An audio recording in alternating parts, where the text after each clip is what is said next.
If you've just downloaded a game from itch.io and it came as a zip file, don't worry. In this video, I'll show you exactly how to open it, extract it, and launch the game properly. This is a simple process, but if you've never done it before, it can feel confusing the first time. By the end of this tutorial, you'll know how to find the file, extract it, locate the game executable, and start playing. If this video helps you out, make sure to hit like and subscribe for more easy tech tutorials. Let's get into it. First, go to your Downloads folder. This is usually where your browser saves files by default, so your itch.io zip file will most likely be sitting there. Once you open the folder, look for the game file you just downloaded.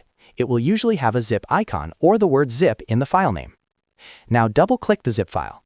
On most computers, this will open a compressed folder or archive window. Inside, you'll see the game's files packed together. At this point, you do not want to run anything directly from inside the zip. Instead, you need to extract the files first so the game can work properly. To do that, click Extract. Depending on your device or file explorer, this button may appear at the top or in a right-click menu. When you click it, your computer will ask you where you want to save the extracted files. Choose a location that is easy to find, like your desktop or a new folder inside Downloads.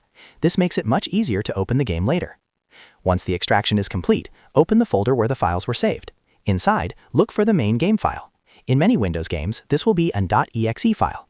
The file may have the game's name followed by .exe at the end. This is the file you need to launch. When you find the .exe file, double-click it to run the game. If Windows shows a security prompt, that's normal for some downloaded games. Just make sure you trust the source and downloaded it directly from itch.io. After that, the game should open and you can start playing. If the folder contains other files or subfolders, don't worry about those unless the game developer specifically says to open something else.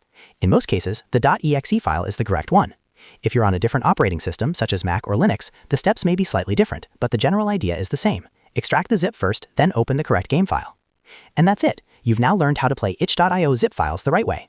If this helped, please give the video a thumbs up, subscribe for more tutorials, and let me know in the comments if you want more help with downloading and launching PC games. Thanks for watching, and I'll see you in the next one.